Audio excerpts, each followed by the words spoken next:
yesterday night, none other than Uchu was hosted with Oga Obina in his show, Oga Obina Live, Sidio.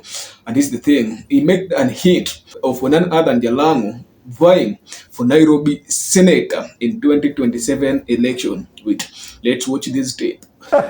Lakini nimeona Jalango ameenda senator. Nimeona Jalango ameenda senator. Jalas ameenda senator? For real? Ameenda. Wacha wewe. Senator Jalango ameenda senator. Ame-announce? Ameenda, utaona. Kwa nani anaenda Lang'ata? Nafikiri wanawachia basi. By the basi pia si mchezo. Ni kama ameenda. Senator wapi? Nairobi. Na Sifuna? Sifuna atashindwa. Na hii nduru yote.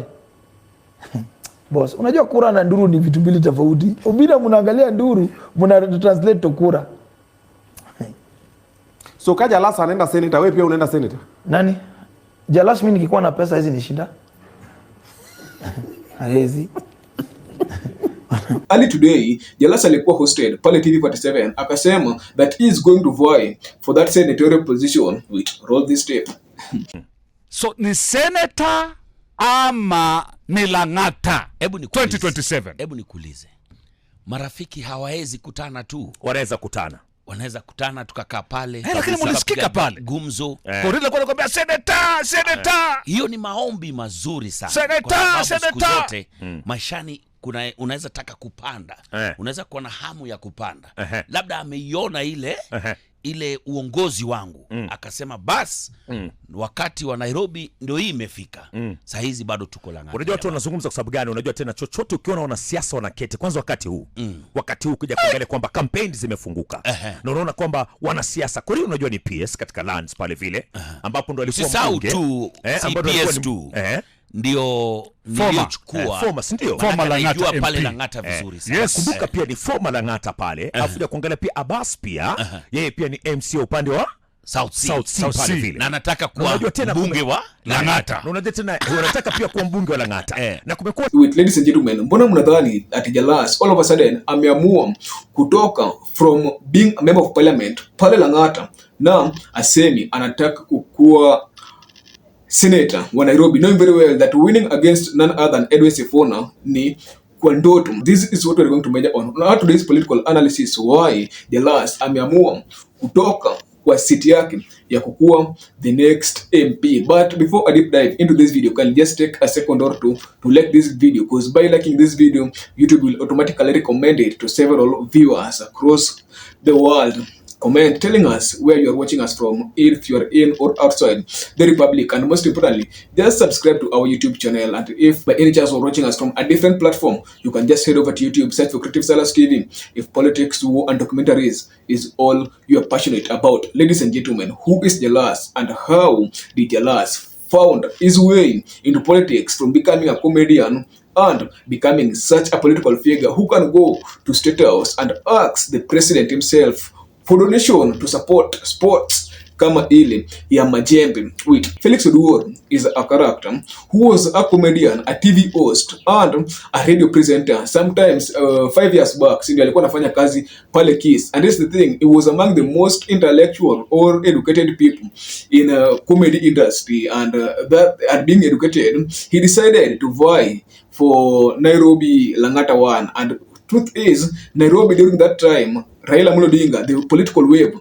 that none other Raila Amolo Odinga alikuwa nayo Nairobi, hakuna mtu angeza match hiyo political wave. So with Jalas, I can remember him akiwakia kwa hiyo delegates ya ODM, he requested those people to give him a direct ticket pale Lang'ata, and he promised that if atapewa hiyo ticket, the next day atakuwa the next MP for Lang'ata. And truth to his words, he later won. After immediately winning that seat, Jalas was the first ODM member kuenda pale State House na kusign treaty na none other than President Ruto, a person who they seriously mocked during campaign, and him joining President Ruto created a lot of controversy. And in fact, several ODM leaders call on Jalas wakimwambia, you know what, wewe ni msaliti na unafaa, you are going against the rules of ODM. But Jalas alikuja akajitetea akasema that we are out of political era and tunafaa kufocus easy na building and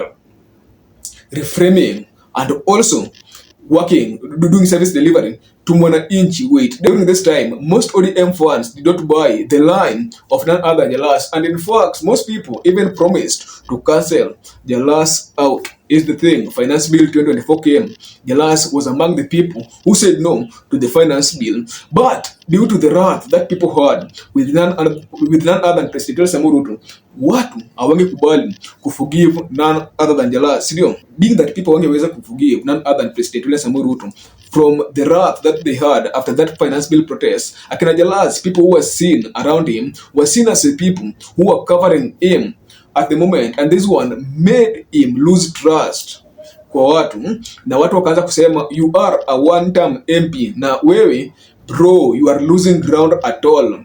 And last year is when again tables turn for none other than Jalas after the death of none other than Raila Amolo Odinga, knowing very well that Jalas became an MP under the influence of none other than Raila Amolo Odinga. And when Raila Amolo Odinga died, bro, let me tell you one thing, the political temperatures and ODM structures have totally changed, where they have had see ODM leader ground, ODM leader mwananchi, ODM leader comrade. A narrative that they're speaking is not one.